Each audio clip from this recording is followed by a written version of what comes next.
Biržų fontanai. Rudenio aplinkoj ir Egluono upė įteka į Širvėnos ežerą. Rudeniniai medžiai, visur prikritusių lapų, nei vėjelio. Einam į turgelį apsipirkti lašinių. Čia kaip Biržų pilis, Piliakalnis.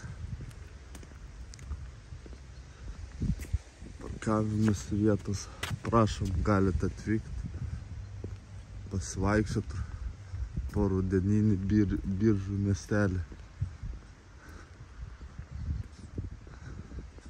Ir labai graži pilis.